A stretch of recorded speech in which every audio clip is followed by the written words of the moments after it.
Imagine being 9 years old, being told by your mother that she is taking you out of school, away from your friends, your family, and literally life as you know it. Well, unfortunately for me, I don't have to imagine it. Let me tell you my story. And before you all panic, it really wasn't that bad. 27th July 2012, my mother and I embarked on a 366-day journey through 10 countries. We started safely in America and Canada. From there, though, it got a little bit more risky as we stepped foot into the great unknown, South America and Southeast Asia. It took me totally out of my comfort zone. I obviously can't go through all of the countries that we went to, but here's a detailed list. We traveled by boat, bus, train, plane, and even bicycle. I've chosen to tell you stories that made an impact on me as a 9-year-old. Obviously, if I was to do this again, my memories would be completely different. New York was exactly how I imagined it. We stayed in a cramped apartment in Brooklyn. In the mornings, we would skate through Central Park, and in the evenings, our days would be filled with Broadway shows and opera. Out of all of those experiences, though, my favorite was going to the laundromat. I felt like I was a true New Yorker. My favorite part of the entire world trip was traveling from Toronto to Thunder Bay over 5 days with one of my mom's oldest childhood friends.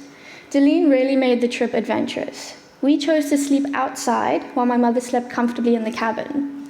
One day, we swam out to this island and pretended to be castaways. South America was so different to me. The people, the language, the culture, and the food, which doesn't bode well for a picky eater. In the mornings, we would go to Spanish schools, and in the afternoon, we would roam the city, like here, when we were at the equator, and I could balance an egg perfectly on the nail without even trying. The Amazon jungle is something I'm glad I've done, but will never do again. It is filled with creepy crawlies literally bigger than your head.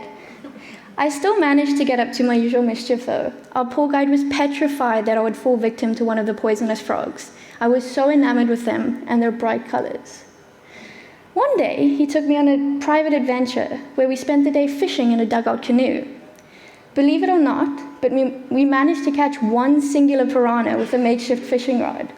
Ironically, though, it was this pufferfish who decided to take a bite out of me. It wasn't that bad, though, because I'm here to tell the tale. Machu Picchu ranks high on my list. We stayed in Angas Calientes for 7 days, and we visited Machu Picchu multiple times. In the early morning, midday, and late afternoon. It is magical how different it looks depending on what time of day you go. The trip up and down was straight out of Final Destination, I'll tell you that much. Spending Christmas on Easter Island will always be special to me. There was one paved road on the entire island, and my mother, being herself, made us stay on a farm outside of the town. This is where I learned how to drive a four-wheeler, taking years of my mother's life every time I sped past her. You will soon find out why I felt so at home in isolated places like this. The Moyas were the islanders' ancestors. They were there to keep them safe.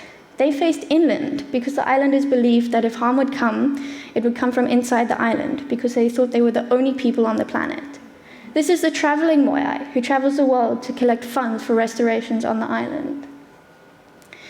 In Thailand, we stayed in a small village just shy from the beach with not many tourists. We decided to take a Tai Chi course. Our coach actually ended up being from Zimbabwe. We made friends with a man called Jet Li, who's giving me Chinese cupping. It's really not that sore, but me being the token drama queen of the family, I cried anyways. As I mentioned earlier, I was a very picky eater, which was a huge issue. Most days, I only ate ensure.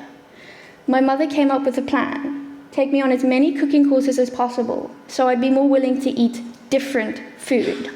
This worked extremely well, until one day, when we were out collecting ingredients for our next meal, I was asked to pick out a live chicken.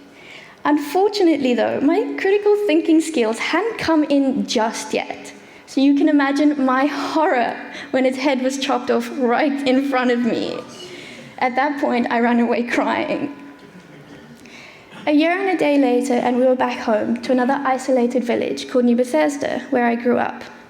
We got back to the coldest winter ever, living in a house with no bathroom and terrifying red Romans. My mother decided to unschool me for most of the Bethesda years. I did go to hostel for 1 year, and I absolutely adored it. I worked in her restaurant, the Ibis Lounge, until I was 14 years old. We always had a friendly competition going to see who would get the biggest tips, and yes, it was always me. The reason we came back from our travels was because my grandfather had to get a deep brain surgery to help combat his Parkinson's. If it wasn't for him, I'm convinced we would still be traveling. He's a big reason as to why I chose the career path that I have.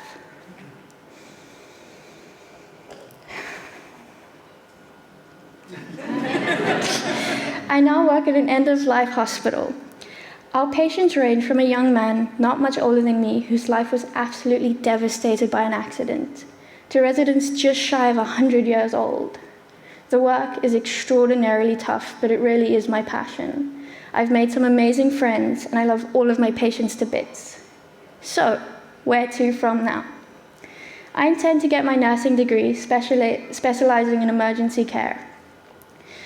I don't know if it was my life experiences that have led me here, or if I was born to do this. Either way, I cannot wait to see where this path takes me.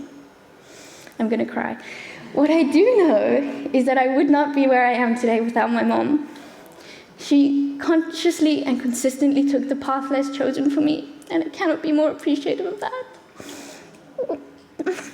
If it wasn't for her, I wouldn't have such an amazing life, with such amazing friends and such an amazing partner. Thank you.